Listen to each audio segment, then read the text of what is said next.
श्री शिवाय नमस्तुभ्यम। हर हर महादेव। राधे राधे दोस्तों। भगवान विष्णु की प्रिय तिथि एकादशी का व्रत हर माह में 2 बार आता है, लेकिन फाल्गुन महीने के शुक्ल पक्ष को पड़ने वाली एकादशी का विशेष महत्व होता है। फाल्गुन महीने के शुक्ल पक्ष की एकादशी को आमलकी एकादशी या आंवला एकादशी के नाम से भी जाना जाता है। ये एकादशी होली के ठीक पहले पड़ती है। होली से पहले पड़ने वाली इस एकादशी पर विवाह के उपरांत माता पार्वती पहली बार शिव के साथ काशी आई थी। कहते हैं तब उस समय उस दिन शंकर और पार्वती के स्वागत में काशी नगरी रंग गुलाल से सारोबार हो गई थी। इसी दिन भगवान शिव के गणों ने महादेव के साथ गुलाल से होली खेली थी। इसी कारण इस आमलकी एकादशी को रंग भरी एकादशी भी कहा जाता है। आमलकी एकादशी यानी कि उसके नाम से ही पता चल रहा है आंवला। इस एकादशी के दिन भगवान विष्णु के साथ आंवले के पेड़ की पूजा खास तौर पर की जाती है। इसके अलावा भगवान विष्णु को आंवले का प्रसाद समर्पित किया जाता है। एकादशी के व्रतों का नियमों का पालन 3 दिन तक किया जाता है, यानी दशमी तिथि से लेकर द्वादशी तिथि तक। और जो भी भक्त एकादशी का उपवास रखते हैं उन्हें एकादशी की सुबह से व्रत प्रारंभ करके अगले दिन द्वादशी तिथि को व्रत का पारण करना चाहिए, यानी कि व्रत खोलना चाहिए। एकादशी के दिन किए गए उपवास से भगवान विष्णु विशेष प्रसन्न होते हैं और अंत में अपने भक्तों को अपने वैकुंठ धाम में लेकर जाते हैं, वहां स्थान देते हैं। दोस्तों, आज के इस वीडियो में हम जानने वाले हैं आमलकी एकादशी व्रत के बारे में कि इस वर्ष आमलकी एकादशी का व्रत किस दिन रखा जाएगा, किस दिन किस समय व्रत का पारण किया जाएगा, पूजा के शुभ मुहूर्त क्या है, व्रत पारण करने का मुहूर्त क्या है, एकादशी व्रत में क्या खाना चाहिए क्या नहीं खाना चाहिए। जो भी लोग किसी कारणवश एकादशी का व्रत नहीं रख पाते हैं उन्हें एकादशी व्रत का फल पाने के लिए इस दिन क्या करना चाहिए। इस साल आमलकी एकादशी बहुत ही शुभ संयोग लेकर आ रही है। आइए जानते हैं आमलकी एकादशी का मुहूर्त, शुभ योग और इस दिन किए जाने वाले विशेष उपाय क्या क्या हैं। इसी के साथ हम आमलकी एकादशी की पूजा विधि के बारे में भी इस वीडियो में जानेंगे।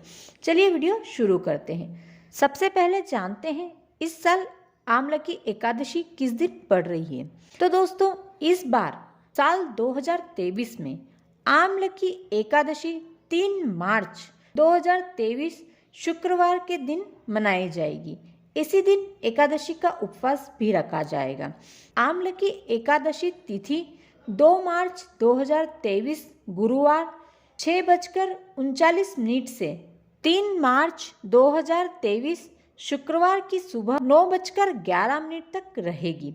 इस साल आमलकी एकादशी पर 3 शुभ योग, स्वार्थ सिद्धि योग, सौभाग्य योग और शोभन योग का संयोग बन रहा है। सौभाग्य योग अपने नाम स्वरूप सौभाग्य का फल देने वाला माना जाता है।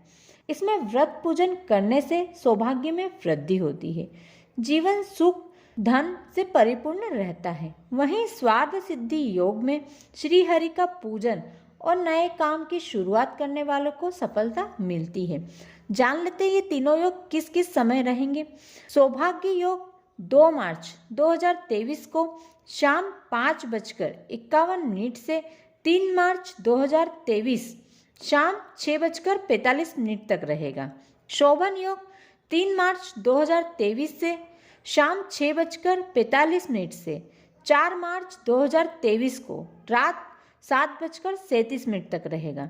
स्वार्थ सिद्धि योग 3 मार्च 2023 को सुबह 6:47 से दोपहर 3:43 तक रहेगा। अब जान लेते हैं आमलकी एकादशी के दिन हमें पूजा कैसे करना चाहिए।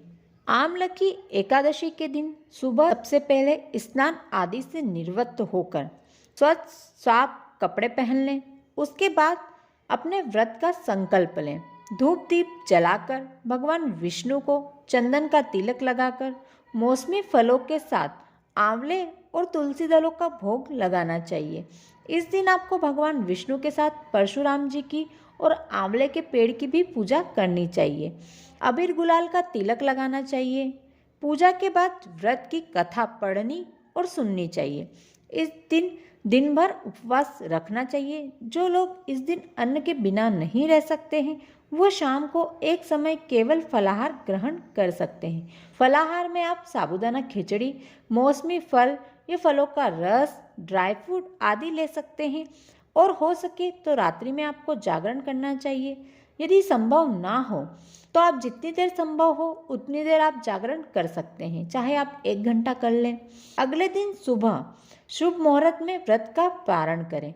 व्रत का प्रारंभ करने से पहले अपनी सामर्थ्य के अनुसार आंवले के पौधे का, आंवले के फल का आपको दान करना चाहिए। किसी ब्राह्मण को दान दक्षिणा, वस्त्र, पका हुआ भोजन या कच्चा भोजन आदि किसी योग्य व्यक्ति को दान में दें। उसके बाद आप खुद भोजन ग्रहण करें। दान इत्यादि आप व्रत प्रारंभ के पहले करें यदि संभव हो सके तो। किसी कारण यदि आप इस दिन शुभ मुहूर्त में दान नहीं दे पाते हैं तो आसपास किसी गौ माता को आप मीठी रोटी खिलाकर, कोई फल या हरा चारा खिलाकर उपवास खोल सकते हैं। छत पर चिड़ियों के लिए दाना पानी रखकर या काली चींटियों को आटा खिलाकर, शक्कर डालकर उसके बाद उपवास खोल सकते हैं। क्योंकि इस एकादशी में आंवले की पूजा खास तौर पर की जाती है। आंवले के पौधे के पेड़ के नीचे दीपदान किया जाता है। यदि आंवले का पेड़ आपके आसपास ना हो तो आप आंवले की टहनी को किसी गमले में स्थापित करके उसकी पूजा कर सकते हैं और उसके नीचे दीपदान कर सकते हैं। यदि आपके पास आंवले की टहनी भी ना हो तो आंवले के फलों यानी कि जो आंवला होता है आप उसकी भी पूजा कर सकते हैं। अब जानते हैं आमलकी एकादशी के दिन व्रत प्रारंभ करने का मुहूर्त क्या है। एकादशी व्रत को समाप्त करने को पारण कहा जाता है। एकादशी व्रत के अगले दिन सूर्योदय के बाद व्रत पारण किया जाता है, यानी कि द्वादशी तिथि को। एकादशी व्रत का पारण द्वादशी तिथि समाप्त होने से पहले करना जरूरी होता है। अगर द्वादशी तिथि सूर्योदय के पहले समाप्त हो गई है तो व्रत का पारण सूर्योदय के बाद ही हो सकता है। द्वादशी तिथि के भीतर पारण न कर पाना पाप करने के समान होता है। आमलकी एकादशी के दिन व्रत पारण 4 मार्च को किया जाएगा। व्रत खोलने का शुभ समय 4 मार्च 2023 को सुबह 6:44 से सुबह 9:30 तक रहेगा। पारण के दिन द्वादशी तिथि समाप्त होने का समय सुबह 11:43 है। इसके बाद आप व्रत का पारण नहीं कर सकते हैं। आमलकी एकादशी के दिन आपको क्या करना चाहिए और क्या नहीं वो जान लीजिए। आमलकी एकादशी के दिन श्रद्धा और विश्वास के साथ भगवान विष्णु की पूजा करनी चाहिए। और एकादशी के दिन जो लोग उपवास नहीं कर रहे हैं उन्हें अपने भोजन में चावल का प्रयोग नहीं करना चाहिए। इसके अलावा शुद्ध सात्विक भोजन करना चाहिए। जो भक्त उपवास रखते हैं उन्हें इस दिन अन्न का और नमक का पूरी तरह से त्याग करना चाहिए। झूठ, चोरी, दूसरों की बुराई आदि कामों से बचना चाहिए। द्वादशी के दिन अपने भोजन में चावल जरूर शामिल करें। जो भक्त एकादशी के दिन श्री विष्णु सहस्त्र नाम का पाठ करते हैं उन पर भगवान विष्णु की विशेष कृपा होती है।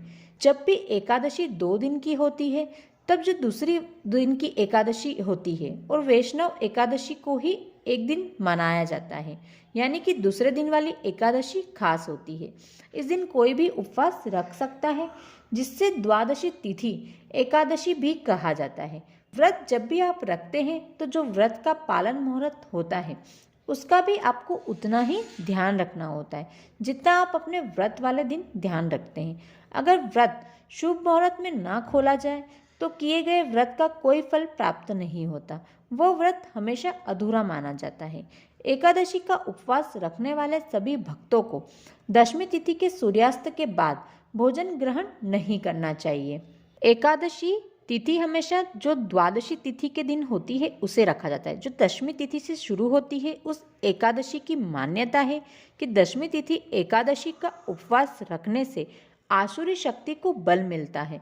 जो भक्त मोक्ष की कामना करते हैं उन्हें द्वादशी तिथि वाली एकादशी का उपवास करना चाहिए। आमलकी एकादशी के दिन करने वाले कुछ विशेष उपाय हैं, उन्हें जान लीजिए। पहला, विवाह की अड़चनें दूर करने वाला उपाय।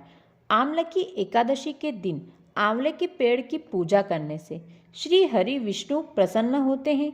आंवले के पेड़ में ब्रह्मा, विष्णु और महेश का वास माना गया है। आमलकी एकादशी पर विष्णु और शिव दोनों की पूजा की जाती है।